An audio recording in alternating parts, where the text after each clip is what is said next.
Olá, queridos, estamos no ar com mais um Conversa Pública. Muitíssimo obrigada pela sua companhia, pela sua audiência, pela sua participação, inclusive sugerindo temas, mandando pautas, para que a gente possa aqui estar sempre falando de temas que são relevantes para o nosso dia a dia. Muitíssimo obrigada mais uma vez pela sua participação.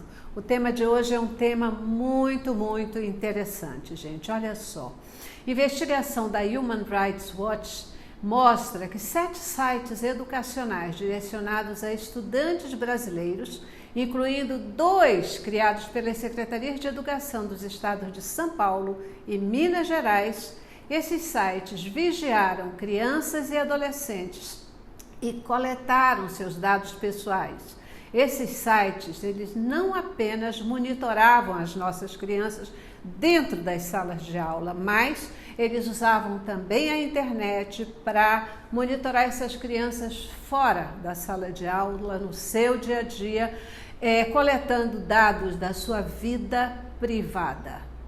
Seríssimo esse tema, não é não? Esse assunto precisa ser esclarecido. E é para isso que a gente tem o prazer de receber aqui no estúdio hoje a Ana Lívia Arida, ela que é diretora adjunta do Escritório do Brasil da Human Rights Watch. E ela vai nos ajudar a entender esse assunto, que, como ela mesma disse aqui nos bastidores, pode parecer muito difícil no primeiro momento, mas ele é fácil da gente entender e vai ser bacana a gente poder falar com ela. Ana, muitíssimo obrigada pela sua presença, participação conosco, querida.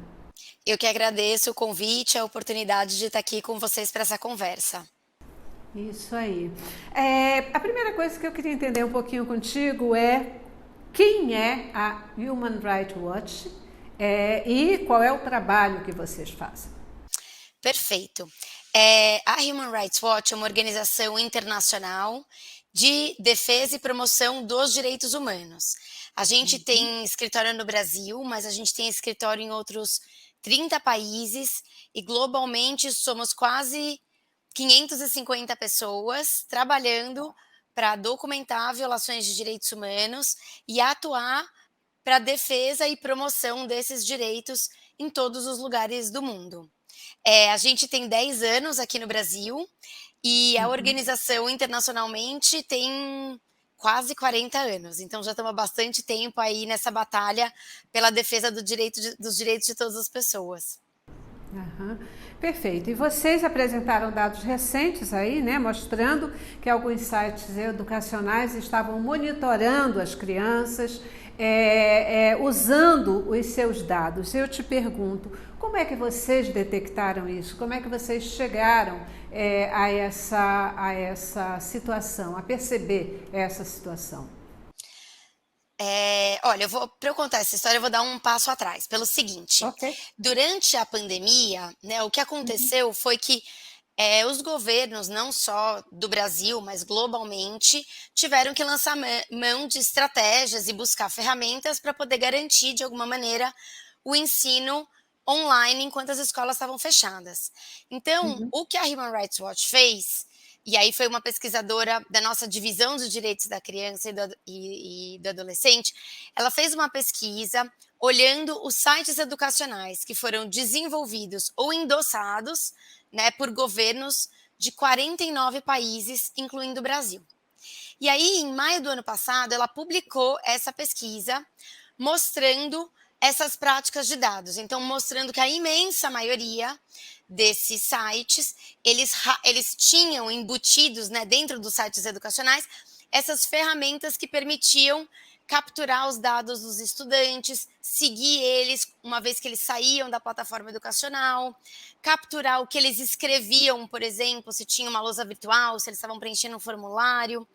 E tudo isso, esses sites faziam, coletavam essas informações, e depois a gente conseguiu verificar que essas informações das crianças estavam sendo transferidas para empresas especializadas em publicidade comportamental. E isso foi publicado em maio do ano passado. E aí, o que a gente fez, né? Porque a pandemia acabou, as escolas voltaram, né, a ser presenciais, mas muitos desses sites e dessas plataformas continuaram a ser usados pelos estudantes, pelas secretarias de educação, a ser recomendados. Então, a gente decidiu fazer uma nova investigação, né, uma atualização dessa investigação, e olhar novamente se, após a publicação do nosso relatório, se as práticas de dados desses sites tinham mudado. E aí, ela olhou especificamente os sites desenvolvidos ou endossados pelos estados de São Paulo e Minas Gerais. E a escolha desses dois estados foi simplesmente porque eram os mais populosos, mas pensando neles como uma amostragem do que acontece no resto do Brasil. E viu que nada tinha mudado, ou pouco tinha mudado.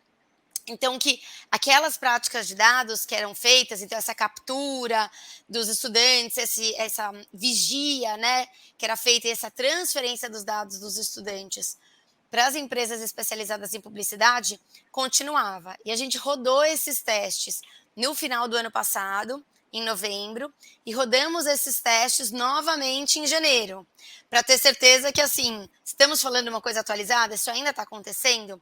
E, infelizmente, o que a gente viu é que sim, isso continuava acontecendo na imensa maioria dos sites que a gente olhou. Fala pra gente um pouquinho assim do olhar de vocês para, vamos chamar assim, a gravidade dessa situação, né? Porque de repente alguém vai dizer assim, mas todo mundo está sendo monitorado, né? Isso faz parte de um processo, mas não é bem assim, né, Ana? Qual é a gravidade dessa situação?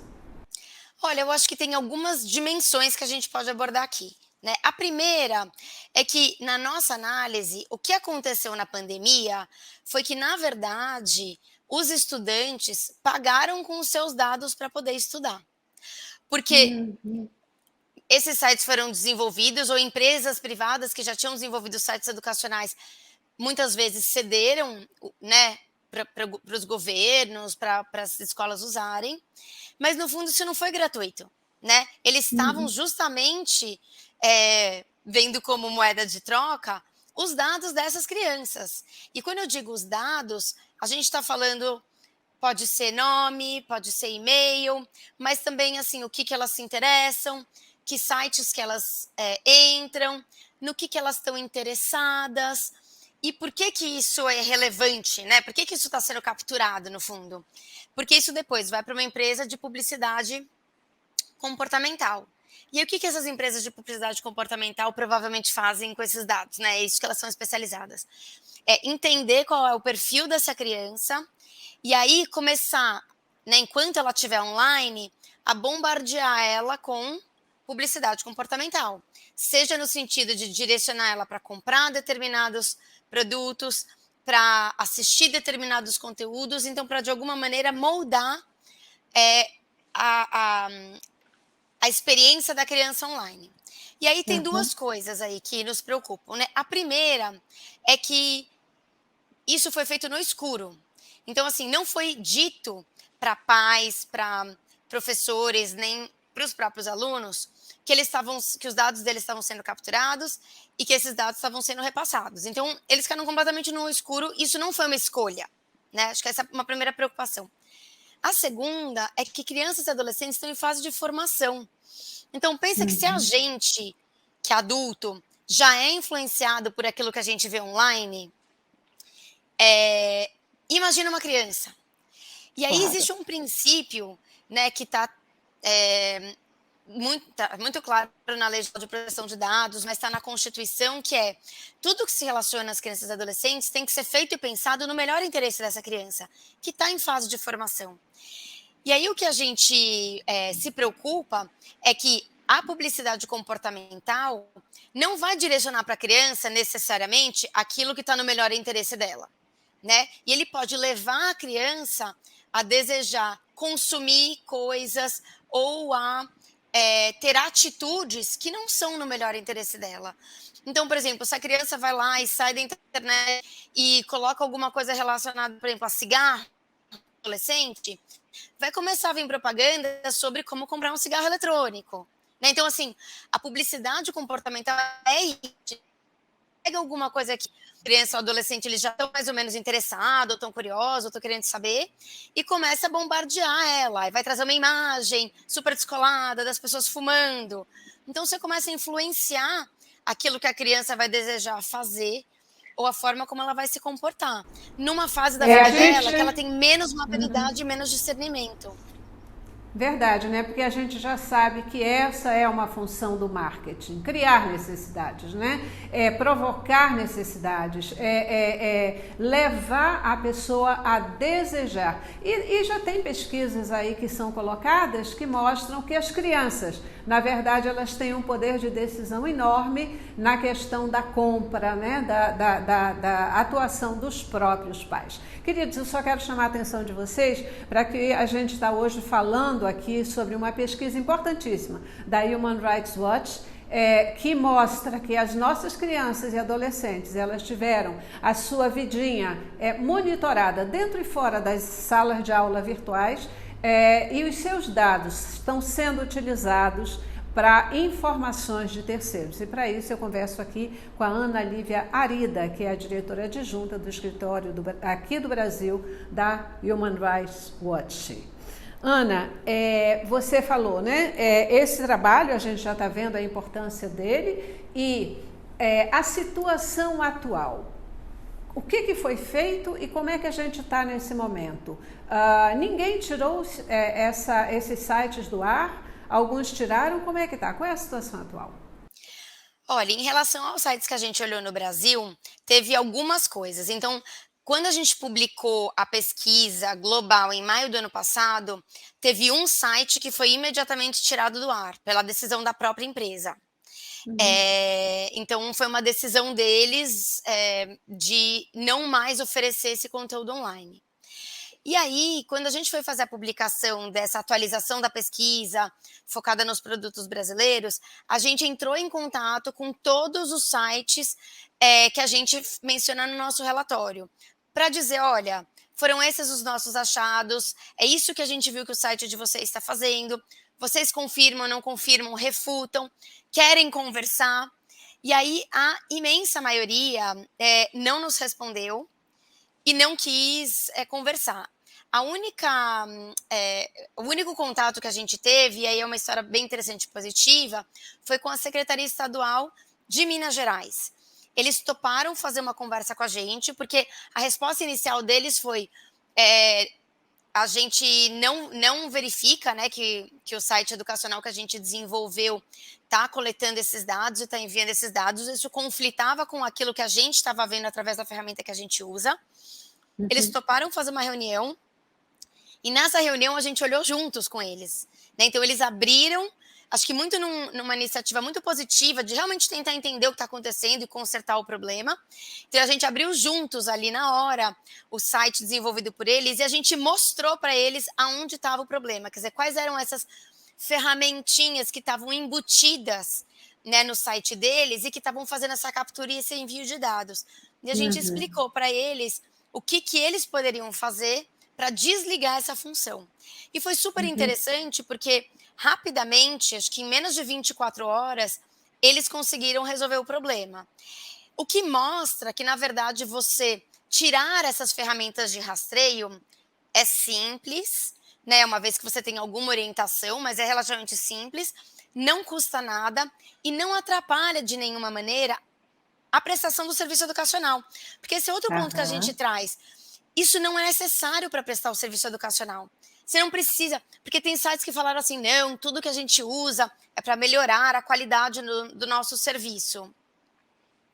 Tudo bem, algumas coisas, pode ser interessante você saber como que a criança está se comportando na plataforma, para você entender se ela está com alguma dificuldade. Mas o que a gente verificou não é isso. O que a gente verificou é que esses sites, eles estão, de fato, tentando entender as ações e os comportamentos dos estudantes para além da sala de aula. E que esses dados estão sendo repassados para essas empresas especializadas em publicidade comportamental, né? Que a gente chama adtechs. E isso não é necessário para prestar o serviço educacional. Então, a gente vem advogando muito fortemente para dizer, olha, isso não pode acontecer. As crianças, elas merecem um nível muito alto de proteção, né? E isso não vai impactar de nenhuma maneira a qualidade do serviço que elas estão recebendo online, se a gente conseguir desligar essas ferramentas.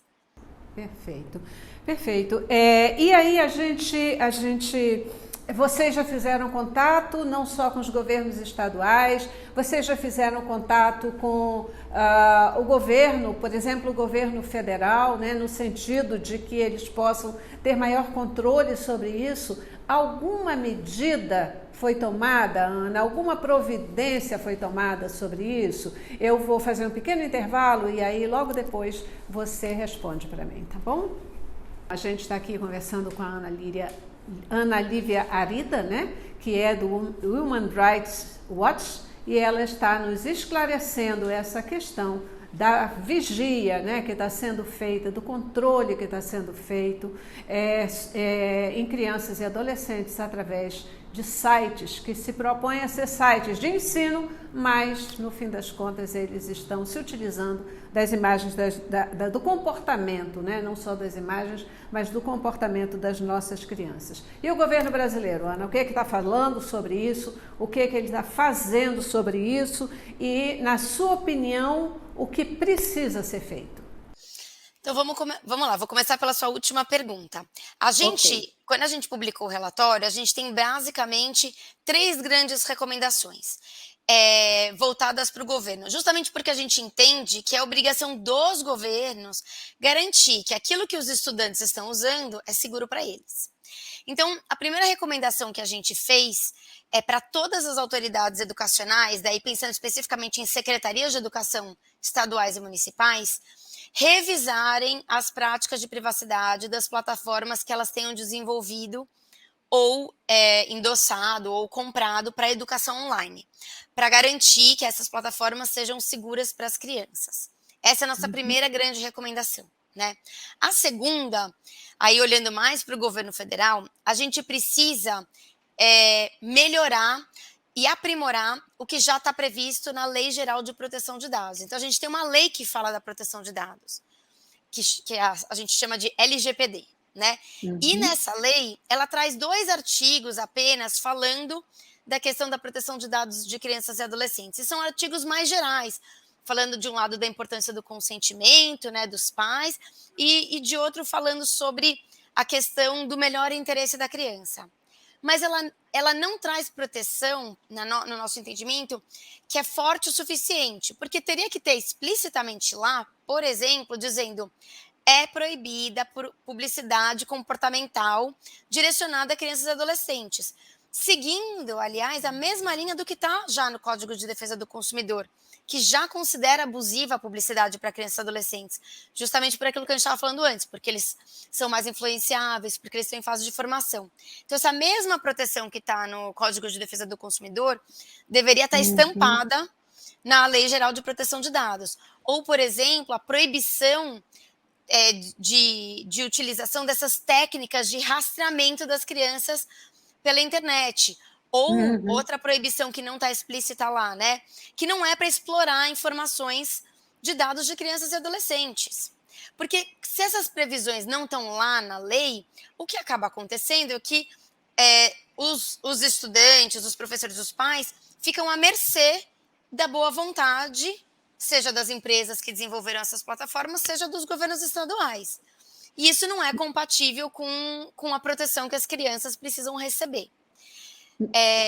E aí a terceira coisa que a gente está trabalhando, e a gente até tem uma reunião muito em breve, é trabalhar junto com a Autoridade Nacional de Proteção de Dados, que é uma autoridade responsável por garantir que a Lei Geral de Proteção de Dados ela seja implementada.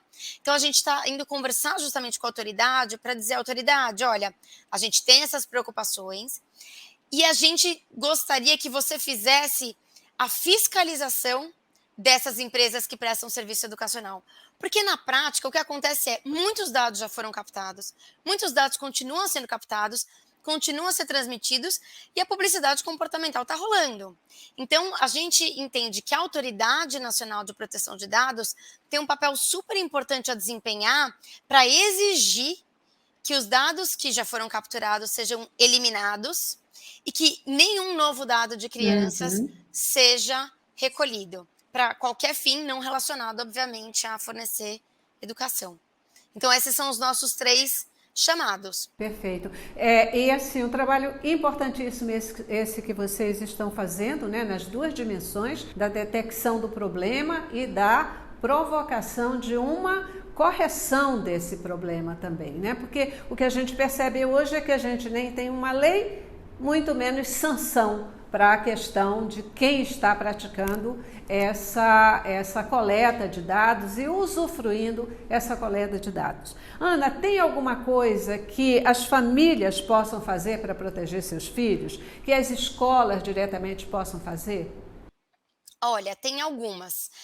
Primeiro, acho que as escolas, os professores e os pais podem fazer essa provocação para as diretorias, para os diretores das escolas, para as diretorias regionais de ensino, onde houver, e para as próprias secretarias. Quer dizer, se o seu filho ou o seu estudante está usando uma plataforma de educação online, acho que vale ficar ligado e pensar, será que os dados do meu filho estão sendo capturados e transmitidos? E aí fazer essa provocação para as diretorias das escolas e para as secretarias estaduais e municipais, de perguntar, de fazer o questionamento, de dizer, você sabe se esse produto ele é de fato seguro? Né, ele garante a privacidade das crianças? E eu faço um alerta também para os professores, porque essas plataformas, esses sites não são usados só pelos estudantes, eles também são usados pelos professores, né, que também estão sujeitos à mesma captura de dados, à mesma vigilância online e o mesmo direcionamento de publicidade. E tem algumas coisas que dá para fazer, que aí é meio chato de explicar online, mas até a gente pode depois mandar, porque a gente fez um guia. Tem algumas coisas que os pais podem fazer nos telefones ou tablets usados pelas crianças e adolescentes, para você dar um pouquinho mais de privacidade. E aí tem a ver com você mexer nas configurações, por exemplo, do telefone. Normalmente as configurações têm uma parte que vai falar sobre privacidade e segurança. Então, os pais podem olhar isso e desativar, por exemplo, tudo que está escrito lá embaixo de privacidade e segurança, que hoje permite anúncios personalizados. Ele pode desligar essa função. Por exemplo, existem algumas extensões de navegadores. Então, se você usa o Google Chrome, o Safari, não importa qual navegador que você usa, tem algumas extensões que você consegue colocar que bloqueiam esses rastreadores, né? Que seguem as crianças pela internet. Então, tem algumas coisinhas assim que dá para os pais fazerem, mas acho que começar a fuçar nos celulares e nos tablets tudo que tem a ver com privacidade ou com localização, vale fazer. Por exemplo, se você olhar no seu celular, você pode selecionar quais sites podem saber a sua localização e quando. E às vezes a gente não está prestando atenção, a gente está deixando que o Facebook saiba onde você está, que o Safari saiba onde você está. Por que eles vão saber onde você está? Né? Então você pode desligar essas funções. Tudo isso vai criando um ambiente de um pouco mais de proteção. Você mesmo está permitindo, né, que eles te rastreiem, que eles te sigam. Muito bem, Ana, a gente já está aqui caminhando para o final do nosso programa, nosso tempo final, e eu queria que você deixasse a sua mensagem final para as nossas crianças, para os pais, para as famílias e também para os professores, de modo que elas possam se proteger melhor. Acho que a mensagem final que eu deixo não é que a gente tem que ter medo da internet ou demonizar a internet ou achar ruim que os nossos filhos e filhas usem ferramentas de aprendizagem online. A tecnologia está aí para ficar e ela pode ser uma super aliada da educação. O que a gente precisa garantir é que isso vai ser feito de uma maneira que seja segura para as nossas crianças. Isso implica tanto para o governo fazer a sua parte, que é fiscalizar e garantir que esses produtos que estão por aí, eles não estão violando a privacidade das crianças e dos adolescentes, quanto os próprios crianças, à medida que forem ganhando mais consciência, adolescentes e pais, entenderem a importância de proteger a sua privacidade, proteger os seus dados enquanto elas navegam na internet. É isso aí, excelente recado, excelente mensagem. Porque é isso mesmo, não é para ter medo, é para a gente saber operar, saber usar e saber também se proteger. Muitíssimo obrigada, Ana Lívia Obrigada Avidar. a você. Foi um prazer estar aqui com vocês. Obrigada. Obrigada. E obrigada a você também que participou conosco no Conversa Pública de hoje. Até a próxima.